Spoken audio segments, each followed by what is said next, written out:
এই যে থোকা, অনেক সুন্দর এই যে থোকা বন্ধুরা দেখেন, একটা থোকায় অনেকগুলি ফল। এই যে দেখেন একটা ডালার। সম্মানিত ভিউয়ার্স, সবাই কেমন আছেন? দেশে প্রবাসে যে যেখানে আছেন না কেন, সবাইকে অন্তরের অন্তরস্থল থেকে ভালোবাসা, শুভেচ্ছা, সুস্বাগত। সব বন্ধুর কাছে একটা অনুরোধ থাকবে, আজকে আমার ভিডিওটি ইন্টারেস্টিং হতে চলছে, ভিডিওটি শেষ পর্যন্ত দেখবেন, এটাই হলো অনুরোধ। তো বন্ধুরা, আজকে কিন্তু সুন্দরবনে নয়, সুন্দরবনের পাশে ভোলা নদী আছে।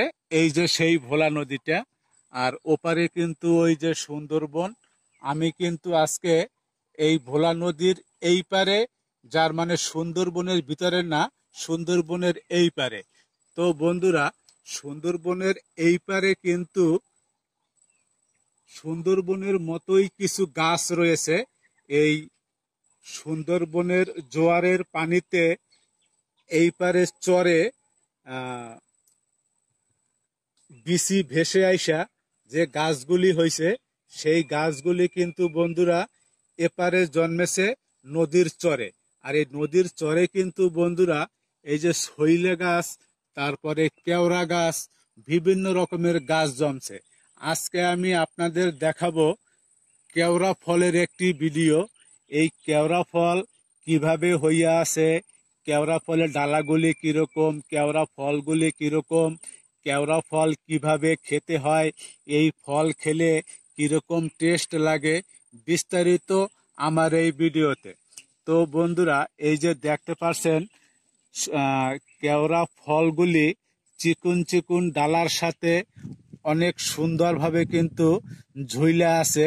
এই যে চিকুন চিকুন ডালা, প্রত্যেকটা ডালাই কিন্তু বন্ধুরা একদম ফলে ভরা। ছোট ছোট এই ফলগুলি সবুজ রঙের, বোটাটা উপরে 4টে করে পাট একটা বোটায়। আর এই যে চিকুন চিকুন পাতা, অনেক সুন্দর লাগে কিন্তু এই ফলের থোকাগুলি দেখতে। এই দিকে বন্ধুরা এই যে কত সুন্দর দেখতে পাচ্ছেন ফলগুলি হইয়া আছে। এটা কিন্তু নদীর চরে দক্ষিণ অঞ্চলে যাদের বাড়ি ঘর আছে, তারা কিন্তু আসলে জানেন যে কেওড়া ফলগুলি কিরকম বা কেওড়া গাছগুলি কিরকম। তার মাথায় ফলগুলি, এই ফলে কিন্তু এই ডালায় কিন্তু কোনো পাতা নাই, শুধু ফল। এই যে সেই ফলের থোকা, এই যে একটা ডালার সাথে কত সুন্দর কেওড়া ফলগুলি ঝুলে আছে। এই যে এখানে বন্ধুরা কেওড়ার থোকাগুলি, এই ফলগুলি কিন্তু আস্তে আস্তে বড় হবে, একটুক পরিমাণ হবে। এই ফল ভাদ্র মাসে পাকবে। আর পাকার পরে এই যে ফলের উপরে যে চামড়ার অংশটা, এই চামড়ার অংশটা একটু ফুলে যাবে, ফুলে গিয়ে ভিতরে রস হবে। যে রসগুলি খেতে টক লাগে, হালকা একটু পাঞ্চে পাঞ্চে লাগে। আর ভিতরে একটা বিচি আছে, সেই বিচিটা অনেক বড় একটা বিচি। এই উপরের যে আবরণটা, এই আবরণটা কিন্তু চিবিয়ে চিবিয়ে খেতে হয়। আর এই ফল দিয়ে বন্ধুরা ঝোল পাক করে খাওয়া যায়। ঝোল পাক করে খেলে একটু টক টক লাগে, আসলে খেতে কিন্তু অনেকটা সুস্বাদু এবং মজা লাগে। তো এই গাছের ফল যখন পাকবে, তখন কিন্তু এই এলাকার পোলাপাইন, অন্য এলাকার লোকজন এসে এইসব ফল কিন্তু টকিয়ে টকিয়ে বাড়িতে নিয়ে যায়। নিয়ে অনেকে লবণ দিয়ে খায়, কেউ বানিয়ে খায়, কেউ ঝোল পাক করে খায়। আর এই যে বন্ধুরা গাছটা দেখতে পাচ্ছেন, অনেক বড় একটি গাছ। এই গাছটা কিন্তু এদিকে নুয়ে আছে, এদিকে কিন্তু একদম ডালপালায় ভরপুর। আর আপনাদের আমি নিচের এই যে শুধু ফলের অংশগুলো দেখাচ্ছি, ফলগুলি দেখতে কত সুন্দর লাগে। তো আমি আপনাদের এখান থেকে একটা ফল ছিঁড়া বা দুটো ফল ছিঁড়া আমি খাবো, আপনারা দেখবেন। কারণ আপনারা তো দূর দূরান্তে সুন্দরবনের এলাকায় আসতেও পারবেন না, আর এই ফলগুলি খেতেও পারবেন না। আমি আপনাদের খেয়ে একটু দেখাচ্ছি। এই যে ফলটার আমি সবকিছু ছিঁড়া নিলাম, গাছ থেকে ফলটা আমি ছিঁড়ে নেই। এই যে ফলটা আমি ছিঁড়ে নিলাম, এই যে বোটাটা আমি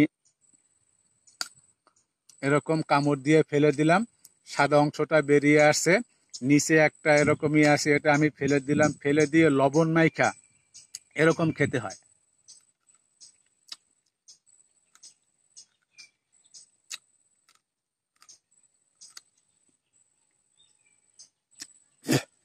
এখনো পুরোপুরি টক হয় নাই, হালকা টক হয়েছে, খেতে অনেকটা ভালো লাগে।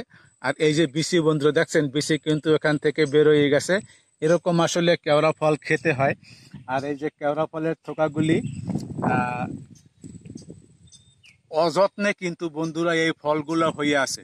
আমরা যদি আমাদের বাড়িতে ভালো একটা ফলের গাছ লাগাই বা ফলের চাষ করি, তাতে কিন্তু বিভিন্ন রকমের কীটনাশক, বিভিন্ন রকমের ওষুধ, সার, পানি, কত কিছু দিয়েও কিন্তু এরকমের ফলন করতে পারি না।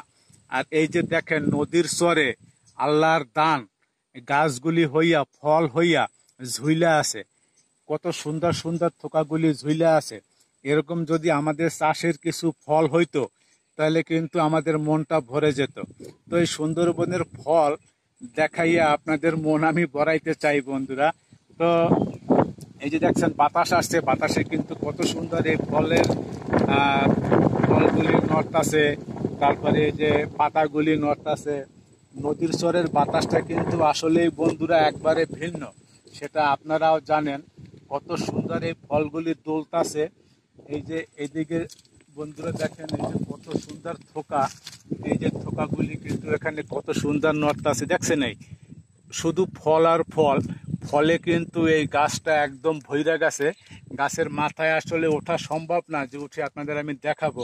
তো এই যে এরকমের ফল কিন্তু বন্ধুরা একদম ভইরা গেছে। তো বন্ধুরা, কেওড়া গাছের ফল এরকমই আসলে হয়ে থাকে, পাকার পরে কিন্তু একটু রংটা পরিবর্তন হয়, হালকা একটু সাদাসে হয়। তো এই ফলগুলি খেতে যে দারুণ মজা, টক, সেটা কিন্তু আপনাদের আমি খেয়ে দেখালাম। আমার হাতে কিন্তু সে ফলটা এখনো আছে। তো বন্ধুরা, আমার চ্যানেলটি সাবস্ক্রাইব করে সবাই পাশেই থাকবেন। আজকে এ পর্যন্ত, দেখা হবে পরবর্তী অন্য কোনো ভিডিওতে। আসসালামু আলাইকুম।